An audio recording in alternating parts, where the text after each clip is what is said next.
apparently, there is Linkin Park drama. I don't know what this is about. I've seen people talk about it, but I didn't know there was big drama. Obviously, I know people were like giving all kinds of opinions about Chester being replaced in the first place and all that. But let's see. Linkin Park is back and they've got a new singer. And there is a lot of drama going on and there's a lot of weirdness to talk about. I feel like all of you have heard of Linkin Park before. They're probably one of the most well-known bands of the... I found out about them when I was about 5 years old watching AMVs. It was the best of times. Truly the best of times. Talked about it before, they're still the Avatar AMV with In the End. Never forget. Modern age. And even just hearing the name Linkin Park is like time travel for my brain. It just transports me, like astral projects me back to like 2002. I've said this before, Hybrid Theory is Funny you mentioned 2002, that's when the legend itself was born. That's me. my favorite album ever, and I think it always will be. It was the soundtrack to my formative years. The Boner Jams... How are you listening to Linkin Park at 5? Because I was a WoW player. I was a WoW player. I also remember Live to Win. I don't remember when I started listening to that, but Live to Win was a meme, and that's not Linkin Park. I forget what the artist is name, but Live to Win is another meme. Here, I don't think will ever be beaten. And I feel the same way about Meteora. I think... To be fair, I don't know if I was actually 5 when I discovered Linkin Park. It's just like a joke. I don't actually remember what age I was. Both of those but I've been albums are listening to them for a long time. But when Hybrid Theory comes on, it's like Popeye getting his spinach. I'll hear that, and I'll just go fucking superhuman. I'll feel like I can run through 5 brick walls. Point is, I feel strongly about this band. Best Linkin Park songs. What I've Done, In the End. Numb is a good one. I like Numb. I think those would be like my top 3. In the End is probably like my favorite one of all. It's so good. And What I've Done is also a banger. And when Chester Bennington tragically passed away, it was really rough. And it still is. It's extremely sad. He is a one-of-a-kind talent that will never be seen again. However, Linkin Park the band is back, and they have a new singer. And last week, they performed a concert with her. Her name is Emily Armstrong. So they did a performance with Emily, they released a single with Emily, and Linkin Park is putting out an album with her as well. And there's more feelings and emotions here than in Inside Out 2. There has been a lot of discussion around it, and since the performance, a lot of information has come out that has changed the conversation from Linkin Park and even the new song they put out, and put it entirely on Emily Armstrong. Because she's got a lot of weird stuff that's gone on, to put it lightly. So, she's apparently... Linkin Park's comeback tour begins amid criticism of new singer Emily Armstrong. What to know about the contra? A Scientologist, and was actually at like a preliminary hearing for Danny Masterson as like a show of support for him. If you don't remember who that evil piece of shit is, let me jog your memory. Danny Masterson is the actor from That 70s Show who is a rapist in real life. He is a convicted rapist. And if that doesn't, reconnect some neural pathways in your brain, maybe you'll remember some of the drama that happened last year where some celebrities wrote character letters. Oh, this is about the character letters. Oh, I remember this. I remember Philip DeFranco even talked about this, I'm pretty sure. Letters to the judge going over how great of a guy Danny Masterson is to try and help with some lenient sentencing. I think I remember this. He's got a great smile. Well, he never raped me. Come on, have a heart. What are you doing? Have you seen That 70s Show? What an actor. And some of those celebrities include Ashton Kutcher and Mila Kunis, who were glazing him like a donut. And then once all this information came out... Yep. I remember watching this on Philip DeFranco. 99% sure I've seen this exact frame, I think. Released an apology video trying to, reduce the shrapnel they were getting hit with all the backlash from it. Not to just go off on that tangent, but that is still an infuriating thing that happened. Anyway, though, Emily Armstrong comes into the picture because she was called out by Cedric Bixler Zavala, who brought to light the fact that she is a Scientology member who showed up to the Danny Masterson early hearing as part of a group, basically as like an intimidation tactic. It certainly isn't the best thing to be learning about this new vocalist who's replacing a beloved singer. And it's left fans very upset. I'm not going to dive too deep into everything that's come out about all of that. However, Emily Armstrong responded with a post about it where she said that she misjudged Danny Masterson. She, regrets doing that and doesn't support it. However, she didn't utter a peep about Scientology. That word was like Voldemort to her, which is really weird because it's not like that wasn't related, because that was kind of the whole reason. I think I need to up my lore level on what Scientology even is. I've seen videos about it, but it's always like something that doesn't stick. I guess the lore is kind of boring. If anyone knows like a quick lore primer about what it even was, I know it's a cult. I know it's like a cult and it's like rich people doing weird things. I know that, but there's no memorable lore, I guess. Reason that she was there, apparently. So I don't know why she wouldn't talk about that at all. I'm just kidding, pulling your leg. I know exactly why she wouldn't mention Scientology. Because she's probably afraid to, fearing for her fucking life if she pisses off the Scientologists. The god's name is Zenu? Have you encountered the Kivli cult in GTA 5? Oh. Okay. That's kind of the whole situation in a nutshell. It's by no means a thorough dive into all of it. I highly encourage all of you to read more from Cedric Bixler Zavala about the situation and more information around it. And there's been a lot of good coverage on all of it. I just kind of wanted to give you like the bare bones breakdown of it. And I also kind of want to give you my perspective on Linkin Park moving forward with a new singer, even if it wasn't Emily Armstrong.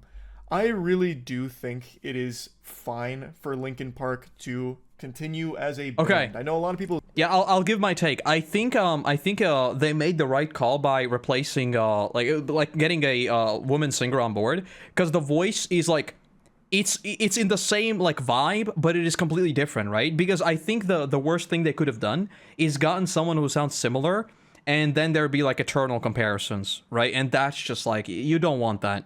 Like, the singer doesn't want that. You don't want that for the legacy of the band. You don't want it to sound the same. You don't. You want like a different vibe that respects their roots, but it is different. So I think they made the right call. And I think, yeah, like the band continuing. I know there are always people who say like when it comes to anything, like if something happens to like one part of the thing, you should immediately shut it down, or maybe you should continue it exactly because like you shouldn't let it die. You know, that kind of vibe. This happens with like every single organization, with every single group of people, with everything, starting with singing groups, to even like podcasts. You know, like one host leaves, and then you have the decision of, do we keep the podcast without like one crucial piece, or do we just stop it while we're still all here? I've always been in favor of keeping things going, so long as like the rest of the people basically want to, you know. I think it's cool that you can carry on the legacy with not necessarily all the original pieces being there. I think that is generally good. Yeah, they're singing in like different keys. I think that's cool. Said they should have like changed their name or something. I disagree. I don't think there's anything wrong with carrying on the legacy of Linkin Park as a group. I think that is a totally understandable thing to do, especially if they all still have passion for the project. And I think everyone, including them, knows you can never replace Chester Bennington. Like one thing that always gets me in these situations is when like, you know who knows best? Linkin Park. Could you imagine that? The people who actually know how they feel about the situation and whether or not they want to continue it are them. So when people get like super weird about this stuff, I think this is like another sad outcome of like parasocial relationships, I guess, where if they want to continue it, they should continue it. They shouldn't be pressured into doing it or not doing it. Hiring Emily Armstrong to do that is them understanding that it's an impossible task to replace a talent like that, a soul like that. So Emily Armstrong being their vocalist is very much not a Chester Bennington, you know, exactly, impressionist or anything. She sounds completely different. During their live performance, like, she sounded fine. There were some moments where her like voice would crack and sometimes it sounded a bit like karaoke, but overall she did a good job with the songs as a singer. I did not like the single at all. That's just not my style of music that I really vibe with. That didn't have me wiggling my finger and salivating for the album. I haven't played Infamous Second Son because they don't have a PlayStation 4. I have watched all of it though. album to drop, unfortunately. And it's no secret, I didn't really like any of Linkin Park's albums after Minutes to Midnight. But even still, I've always had like an appreciation. I have a confession to make. I have a confession to make. I don't know of any album name for probably any band that I like, for any band that I listen to, for like anything. I have never treated songs as albums. I know there are a lot of people who always listen to albums. I listen to songs. Unfortunately, I just listen to songs and that's it. I've never known an album, a collection, or anything. Of the band. I think there was a time when I was like in college where I was really upset that the music they were putting out wasn't the music I was used to. But I've come to understand now, since I'm 30 years old, that you're just not going to be doing the same thing forever, and it's silly to expect that. So them changing their style so much over the years makes a lot of sense to me. It's just not a style that personally resonated with my taste, and there's nothing wrong with that. I also wanted to mention that I completely understand why Linkin Park wouldn't want a clone of Chester to replace him and move forward with this group. There is a group called Hybrid Theory, and they are a tribute band to Linkin Park. And their lead singer, his name is Ivo Rosario. I'm 99% sure I've heard of these guys. There are times where he sounds almost indistinguishable from Chester Bennington. He is about as close as I think anyone could ever come to sounding like Chester. Even if someone gathered all the Dragon Balls and made a wish to just have Chester's voice. You ever put on an album and make dinner? No. I listen to a book or a podcast. No. No. Not at all. I still don't think it would sound the same. I think Ivo Rosario is as close to that as a mortal can possibly get. His screams are pretty much one-to-one sometimes. He has the raspiness and the grit to his clean vocals that only Chester could really do. Like even when he was doing Given Up, which has Chester's longest continuous scream, Ivo matched not only the same tone of the scream, but also the same duration. He's an extraordinarily talented vocalist who sounds about as close to Chester as my two nuts are to the shaft of my cock. Like, it is... Why did he say that? Remember how we did the...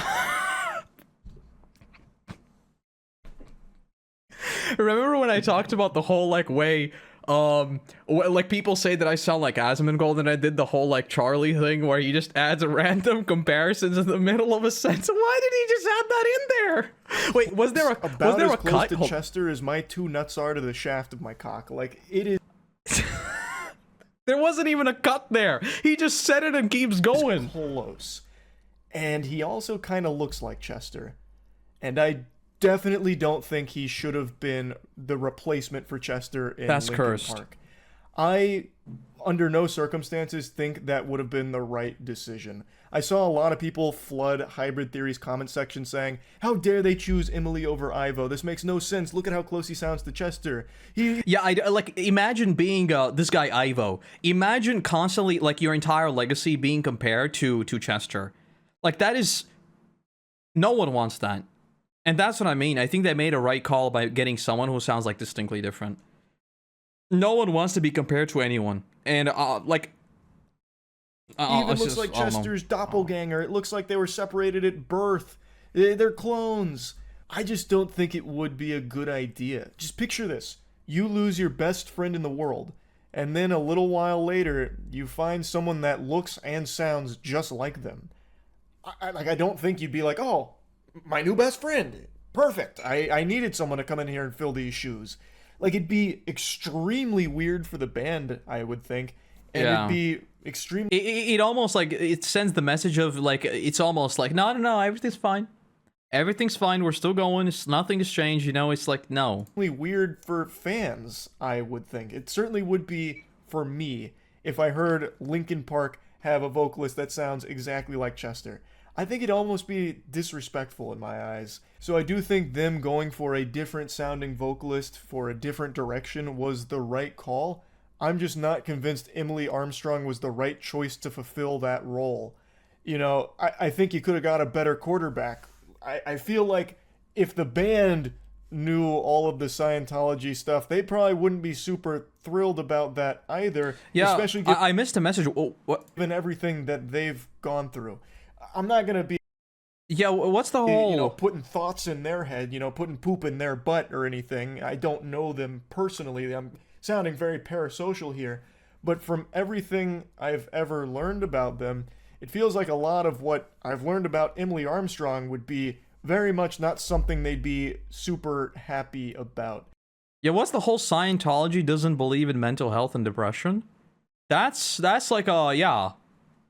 Yeah, not very cool, you know? And I don't think that she's the best possible vocalist they could have gotten or anything either. But anyway, what I do think is that Ivo Rosario and the Hybrid Theory tribute band is a really, really fucking fun group that is touring. And it's a group I really want to see. I never got to see Linkin Park live, and it's something that I really regret. A huge missed opportunity. I was really considering going to Revolution when it came to the swamp down here, but I got really nervous and cold feet about being around a lot of other people, so I ended up just Unfathomably based. I hate concerts. I hate concerts. Hate them. I don't go to them. I don't think about going to them. I don't ever want to go. The only way I would go to a concert is if it was like a basically sit down event, right? Where it's like basically a theater, I guess. It's the only way I would go. And even then I would probably be annoyed by how loud it is, right? Because like you can't really have a concert in the traditional sense without like massively amplifying it through the whole stage thingy. I don't like concerts at all. It's too loud, too many people. I never got to see them perform live. But seeing Hybrid Theory... Mosh pits are fun. What is fun about that? What is fun about it? There's nothing fun about live that. Will probably be about as close as I can ever get to experiencing a fraction of what an OG Linkin Park concert must have been like. And I think that's super cool. I am really happy that Hybrid Theory is such a talented group that does all of these tracks justice. And hopefully they'll come around the area at some point so I can go to one of those concerts. But I do not think Ivo Rosario would have been the right call to replace Chester Bennington in Linkin Park. I think it just would have been a little weird for the legacy of Linkin Park and Chester. Anyway, though, that's really about it. So, yeah. Yeah, how'd you get any... I didn't know about this. This is the Scientology thing. I think is the biggest thing because I don't know enough about them to really say anything. Like in terms of like whether or not they think like depression and stuff isn't real. It does seem like it doesn't seem good. You know, I'll say that. Obviously, the call is up to them. If they think they jive, they think they're on the same wavelength and everything. I mean, I'm sure they know better than me, but it does seem a bit like a bit odd considering everything that happened. But you know, I'll link Charlie's video. We watched a lot of his videos before. I'm waiting for the next One Piece update, Charlie. Where's the next One Piece update? Where is he? I wonder how far he's gotten. Scientology movement may still have many people in the government. They literally help people, help them get rid of evidence. I don't know enough about any of that. Is there like a Scientology lore video? Can I just do like lore? Well, there's an hour and a half video. This is like 12 minutes. There's a Lex clip from the Lex Friedman podcast. Zenu, the Galactic Over... Like, is their lore actually interesting? Because with a lot of these things, like, the thing that always interests me about a lot of these, like, conspiracy theories is that they have such interesting lore, you know? Instead of looking at, like, I don't know, like, looking at the horizon and just thinking that, hey, maybe it's round, they start coming up with, like, a freaking ice wall. You know, this is about flat Earth. And then you're, like, literally, like, straight into Norse land. Right? Because in Norse, there's the whole ice wall. How do people come up with this stuff? They have such good world building. Like, bro, how do you come up with... Like, look at this. What is that? What is that? What is that? Intergalactic alien ruler. Bro, how do you come up with this lore? Overanalyze the. I don't think I would ever touch this kind of stuff, like especially not on the main channel with a 10-foot pole. I think it attracts very, very weird people, you know? I think as soon as you start talking about this kind of stuff, the target audience is gonna be like, is gonna start getting skewed toward people you don't want. I wish I was able to, like, look at this stuff and be like, yeah, that makes sense. It sounds like so much fun. You're literally LARPing with the boys 24/7. You're just LARPing with the boys constantly. What did our overlord say today? Oh, I don't know. We gotta go pick up the radio waves. Sounds like so much fun. There I am, just living my boring life.